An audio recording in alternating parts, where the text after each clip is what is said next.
العليم والصلاة والسلام على رسوله الكريم وعلى آله وأصحابه أجمعين أما بعد. میرے عزیزو، رات سے طبیعت بہت بوجھل خراب ہے. درد کر رہا ہے کہ جس پر بوجھ زیادہ لاد دیا جائے گا تو وہ پھر کیا کرے گا، کہاں تک کوئی اٹھا سکتا. تو اب اتنے دوست احباب مجبور ہوتے ہیں ادھر آؤ ادھر آؤ ادھر آؤ ادھر آؤ. ایک جان ہے، پھر رات کو بھی نہیں سونے دیتے، دن صبح بھی جلدی اٹھنا ہوتا ہے. تو بس وہ تن ہم داغ داغ شد ہیں تھکاوٹ کی وجہ سے. تو بڑی میں ابھی بھی یہاں بھی آنے کی کوئی ہمت نہیں تھی میری. میں نے آج نیت کی تھی 3-4 مدرسوں میں جانا ہے، تھوڑی تھوڑی بات ہر جگہ کروں گا، لیکن وہ رات بس آپ 15 منٹ کے لیے آ جائیں، برکت کے لیے آ جائیں. جب 15 منٹ 20 منٹ میں ختم کرتا ہوں پھر غصے ہوتے ہیں اتنی تھوڑی کیوں کی، وہاں تو اتنا لمبا کیا، یہاں اتنا تھوڑا کیا. تو نہ ادھر سے جینے دیتے ہیں نہ ادھر سے جینے دیتے. تو میں تو ابھی یہ جو بچہ نظمیں پڑھ رہا تھا تو مجھے عبداللہ بن مبارک رحمۃ اللہ علیہ کا ایک قول یاد آ گیا. وہ چونکہ خراسانی تھے نا، عرب نہیں تھے، لیکن اپنے وقت میں وہ حجت تھے. حجت ایسی حجت تھے کہ عبداللہ ہارون رشید کا ان کا زمانہ ہے کہ ہارون رشید کے سامنے ایک لایا گیا زندیق جس نے احادیث میں بہت سی اپنی طرف سے گھڑ کے ایسے ملا دی تھی. تو اس نے اس کے قتل کا حکم دیا. تو وہ کہنے لگا مجھے قتل کر دو گے تو ان حدیثوں کا کیا کرو گے جو میں نے ملا دی ہیں؟ کہا جب تک ابن مبارک زندہ ہے تیرے جیسے جتنے بھی آئیں گے ان سب کا صفایا ہو جائے گا. جب تک ابن مبارک اور سفیان ثوری، 2 کا نام لیا، جب تک سفیان ثوری اور ابن مبارک زندہ ہیں ہمیں تمہارے جیسے زندگیوں کی کوئی پرواہ نہیں.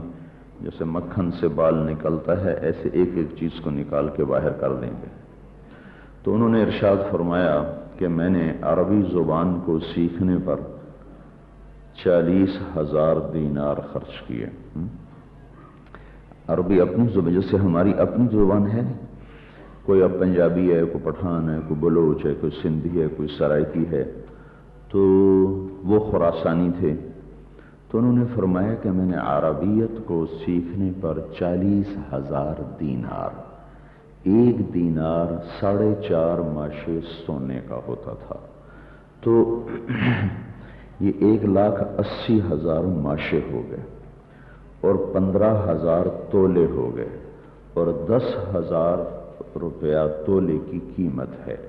15 کروڑ روپیہ عربی زبان کے سیکھنے پر لگایا. آج کے لحاظ سے 15 کروڑ عربی زبان کے سیکھنے پر لگایا. آپ بچے عربی پڑھتے ہو، نظمیں اردو کی یاد کرتے ہو، یہ کیسی بے ذوقی کی بات. متنبی اگرچہ ہمارے نصاب کی کتاب ہے عربی مناسبت کے لیے، لیکن ہے تو واہیات. میں نے ساری یاد کی اپنے ذوق سے، حالانکہ ہمیں تو اس وقت اتنی ترغیب بھی نہیں ملتی تھی، لیکن میں اپنے ذوق کی وجہ سے یا لائمی کف الملام عن الذی اضناہ طول سقامہ وشقائہ عذل العوادل حول قلب الطائہ وہوى الاحبۃ منہ فی سودائہ. چند اس کے ٹوٹے پھوٹے کھنڈر اب بھی ذہن میں ہیں، حالانکہ پڑے ہوئے 30 سال ہو گئے اس کو. تو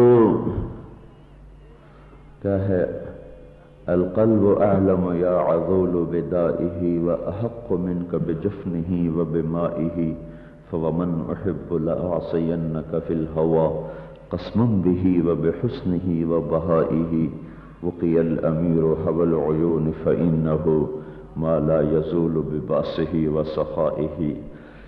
یہ اس کا جو پہلا یستأثر البطل الکمی بنظرة ویحول بین فؤاده وعزائه، یہ اس کا پہلا قصیدہ ہے.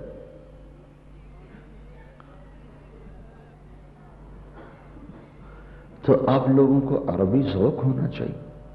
یہ کام تو اور بتھیرے نعت خواں کر رہے ہیں، تمہیں کرنے کی کیا ضرورت ہے؟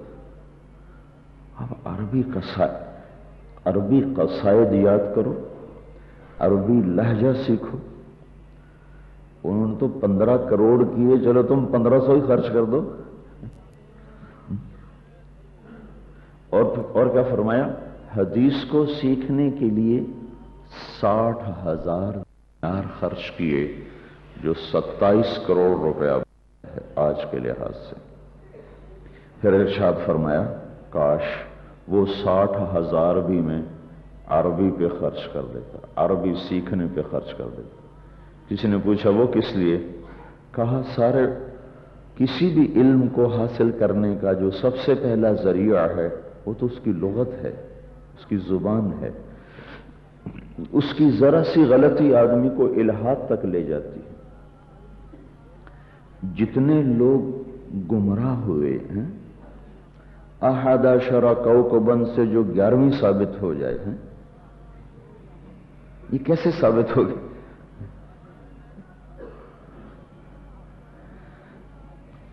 کم فہمی.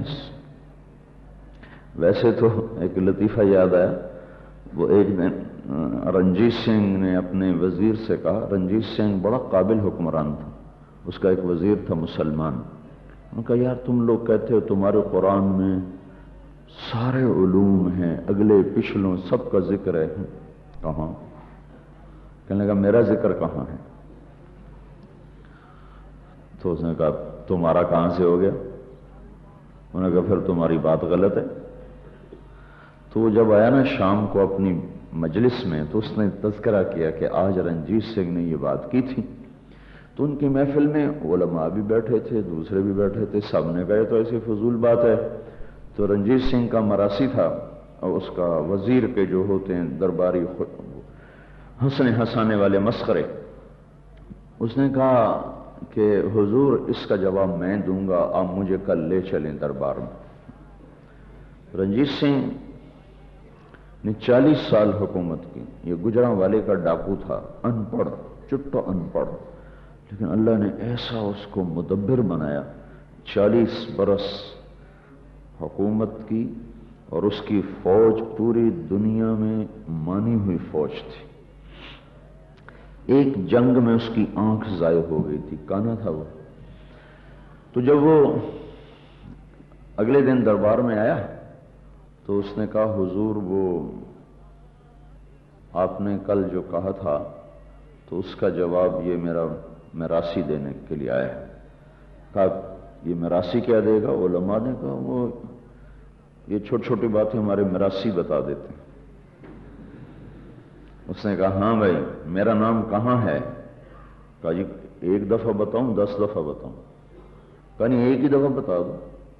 کہا ہمارا اللہ قرآن میں سینکڑوں دفعہ کہتا ہے کان من الکافرین. ایک کانا ہوگا جو کافروں میں سے ہوگا، کان من الکافرین ہے. ایک کانا ہوگا جو کافروں میں سے ہوگا، تو ہی تو ہے اور کون ہے؟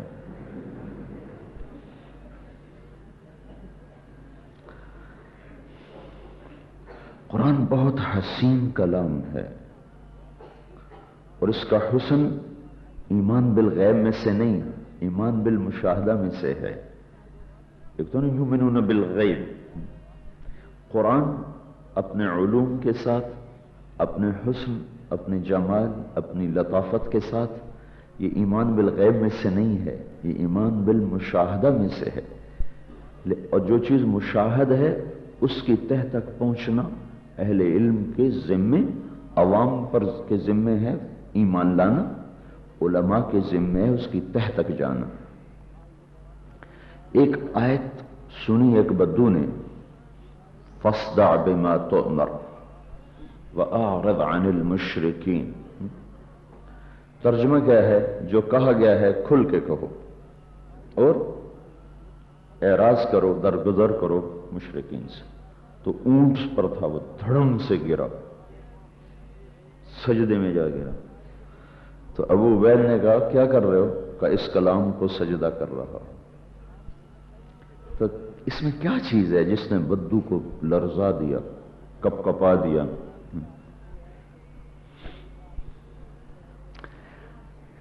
سب سے پہلے قرآن نے صدع کا لفظ اس جگہ استعمال کیا جہاں کوئی کر نہیں سکتا۔ آپ کو پتہ صداع سر درد کو کہتے ہیں، اتنا تو پتہ ہے نا؟ صداع سر درد، کیوں کہ سر کا جو درد ہے نا اس میں یوں لگتا ہے جیسے سر پھٹ رہا ہو، کٹ رہا ہو۔ تو عربی زبان میں صداع کا مطلب ہے شیشے کو توڑنا، کسرا قطع، کاٹنا۔ لیکن اگر کوئی شیشے کا گلاس توڑے گا تو اس کے لیے کسرا کا لفظ فصاحت کے لحاظ سے صحیح نہیں، وہاں صدع کا لفظ آئے گا، صدع۔ کہ صدع اس توڑنے کو کہتے ہیں جس کے بعد وہ جڑ نہ سکے۔ تو دنیا میں شیشہ ایک ایسی دھات ہے جو ٹوٹنے کے بعد جڑتا نہیں، ایک دفعہ ٹوٹ جائے نہیں جڑتا۔ ساری دھاتیں توڑو جڑ جاتی، کوئی ایلفی لگاؤ، کوئی ویسے جوڑ بٹھاؤ۔ شیشہ ایک ایسی دھات ہے اگر یہ ٹوٹے نہیں جڑتا، اس کو عربی میں کہتے ہیں صدع، جس کو اللہ کے نبی نے ایک اور طرح کہا یا انجشا قواریر۔ اس میں بھی ایک مطلب یہ چھپا ہوا ہے کہ عورت بہت نازک دل کی ہے، شیشے کے دل کی طرح۔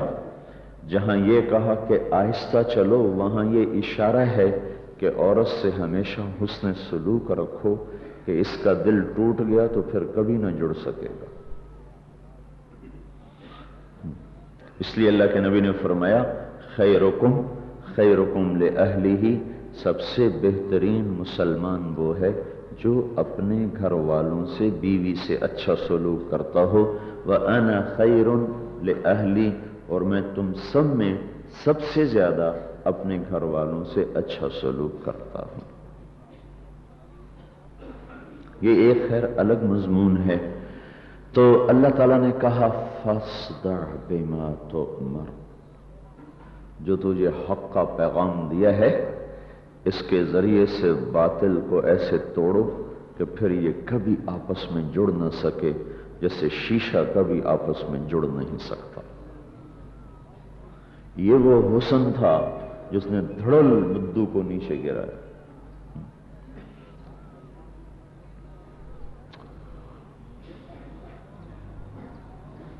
سبا معلقہ پڑھائی جاتی تھی کبھی،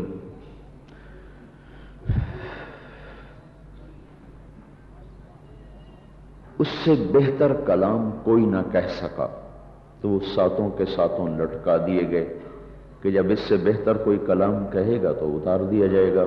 ممکن ہے بہت سے بچوں کو نہ پتا ہو، تو عرب میں میلوں میں شاعری ہوتی تھی، جس شاعر کا کلام سب سے اچھا ہوتا تھا اسے بیت اللہ میں لٹکا دیا جاتا تھا۔ پھر اس سے اچھا کوئی کلام کہتا، پھر وہ لٹکا دیا جاتا، وہ اتار دیا جاتا۔ ایک دور ایسا آیا کہ 7 شعراء کا کلام کئی سال لٹکا رہا کہ اس سے بہتر کوئی کہہ نہ سکا، کہ اسی دوران میں قرآن اترنا شروع ہو گیا۔ جب قرآن اترا تو قصیدے اترتے گئے، ایک رہ گیا، امرؤ القیس ملک الشعراء۔ وہ تو مر گیا تھا، اس کی بہن زندہ تھی۔ تو لوگوں نے کہا تو بھی تو اتار دے، دیکھتے نہیں کیسا کلام آ رہا ہے۔ اس نے کہا ابھی میرے بھائی جیسا کلام کوئی نہیں۔ وہ ایسی عناد، سمجھ تو سب کو آ گئی تھی۔ وہ قصیدہ تمام قصائد سے قدر نمایاں حیثیت رکھتا ہے، اس لیے کتاب چھاپنے والوں نے بھی سر فہرست اسی کو لکھا، اور ترتیب میں بھی پہلے وہ تھا 1 2 3 4 5 6 7 قفا نبک من ذکرى حبیب ومنزل بسقط اللواء بین الدخول فحوملی فتوضع فالمقرات لم يعف رسمها لما نسجتها من جنوب وشمال ترى بعر الأرآم في عرصاتها وقيعانها كأنه حب فلفل كأني غذاة البين يوم تحمل لدى سمرات الحي ناقف حنظلي وقوفا بها صحبي علي مطيهم يقولون لا تهلك أسا وتجملي وإن شفائي عبرة مهراقة فهل عند رسم دارس من معولي ففاضت دموع العين مني سبابة على النحر حتى بل الدمع محملي. یہ اس کی ابتدائی تمہید جس کو کہتے تھے تشبیب. پھر آگے وہ منیزہ کا قصہ سناتا ہے. پھر کوئی پانی بھی ہے. تو پہلے شعر کی فصاحت بتاتا ہوں.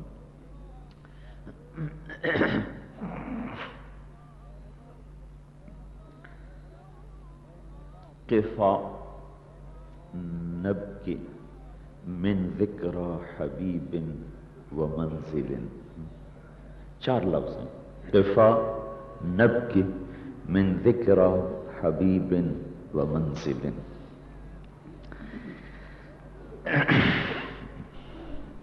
پہلے اس کے ساتھ ایک اور کہانی ہے وہ بھی سنا. امرؤ القیس 10 سال، یہ جو پہلا جملہ ہے یہ اس نے 10 سال کی عمر میں کہا. اس کے اوپر پھر آگے قصیدہ کہا. اس کے باپ نے اپنے نوکروں کو بلایا، 2 نوکروں کو، اور ان سے کہا کہ یہ 10 سال کا ہو گیا ہے، اس نے کوئی شعر نہیں کہا. مجھے لگتا ہے کہ یہ میرا نطفہ نہیں ہے. اگر یہ میرا حلال کا بیٹا ہوتا تو اب تک شعر کہہ چکا ہوتا. اس کو جا کے ذبح کر دو. وہ اس کو لے گئے ایسے پہاڑ کے پیچھے، چند پہاڑیوں کے پیچھے. تو انہوں نے تلوار اٹھائی. تو ان کا کیا بات ہے؟ کہ تیرے ابا کا حکم ہے، تیرے بارے میں وہ شک کرتا ہے. کیوں؟ کہ تو نے شعر نہیں کہا. تو اس نے کہا قفا. 2 دن قفا نبکی من ذکرى حبیب و منزلی بسقط اللواء بین الدخول فحوملی. تو وہ واپس آ کر کہنے لگے کہ یہ تو بہت بڑا شاعر ہے. اس نے ایک مصرع میں، پورے شعر میں نہیں، ایک مصرع میں وقف واستوقف، ٹھہرا اور ٹھہرایا. قفا بکا واستبقا، رویا اور رلایا. نب کے اور ذکر الحبیب والمنزل فی بیت واحد، اور محبوب کے گھر کا تذکرہ ایک مصرع میں کر دیا. یہ کوئی چھوٹی موٹی فصاحت ہے؟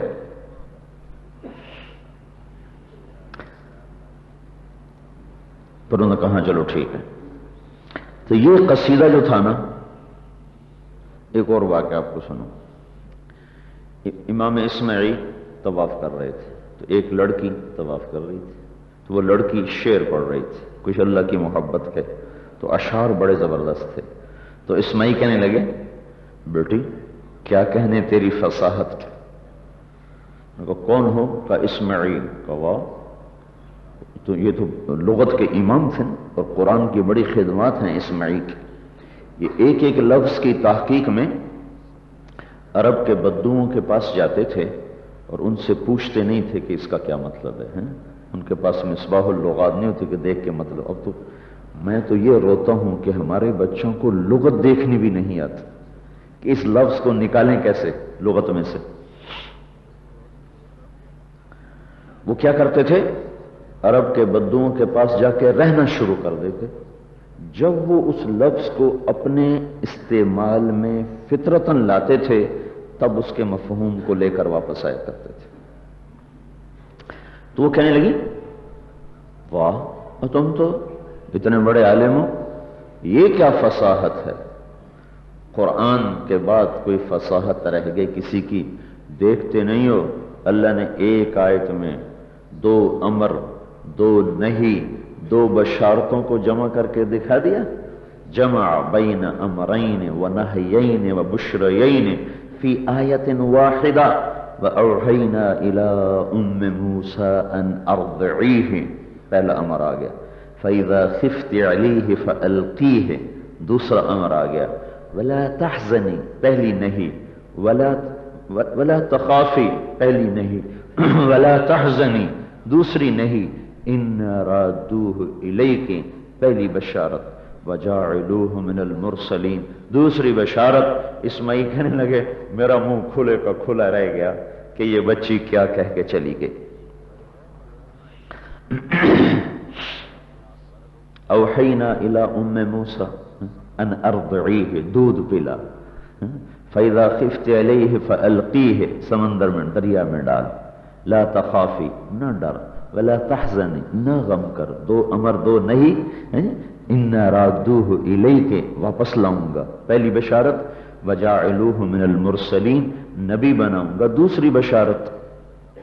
تو ایک آیت اتری قرآن کی، سورہ ہود کی، یہ آیت سارے قرآن میں سب سے فصیح آیت شمار کی جاتی ہے۔ قرآن سارا ہی فصیح ہے لیکن یہ آیت قرآن کی افصح الآیہ ہے۔ وقیل یا ارض ابلعی ماءک ویا سماء اقلعی وغیض الماء وقضی الامر واستوت علی الجودی وقیل بعدا للقوم الظالمین۔ اس آیت کو سن کر اس کی بہن نے کہا بس ختم۔ آپ لوگ اب جو دعائیں ہیں ان کو تو پتا چلتا نا کہ اس میں کیا حسن ہے، کیا آپ بھی وہ دیہاتی کی طرح وللضالین آمین بدو کی طرح، وہ امام صاحب نماز پڑھ رہے تھے تو وہ انا ارسلنا نوحا الی قومہ پر اٹک گئے، پھر دوہرایا انا ارسلنا نوحا الی قومہ، ہم نے نوح کو اس کی قوم کی طرف بھیجا، پھر تیسری دفعہ انا ارسلنا نوحا الی قومہ، تو پیچھے ایک بدو دیہاتی کھڑا تھا، ان کا ان لم یذهب نوح فارسل غیرہ، اور نوح نہیں جاتا تو کسی اور کو بھیج دے، کیا ایک اس نے پیچھے سے کہا نوح نہیں جاتا تو کسی اور کو بھیج دیں۔ مطلب یہ لطیفہ نہیں، صحیح واقعہ، ابن جوزی نے اس کو نقل کیا۔ تو ہمارا بھی وہی حال ہے۔ ایسے ایک امام صاحب تھے، وہ اس پر اٹکے، فلن ابرح الارض حتى یاذن لی ابی او یحکم اللہ لی، جب تک میرا باپ اجازت نہیں دے گا میں یہاں سے نہیں ٹلوں گا، یا اللہ تعالیٰ فیصلہ نہیں کرے گا۔ اس آیت پر انہیں 3-4 دفعہ جو اس کو دہرایا تو پیچھے ایک بدو کہنے لگا تیرے باپ نے اجازت نہ دی تو ہم ساری رات تیرے پیچھے کھڑے رہیں گے۔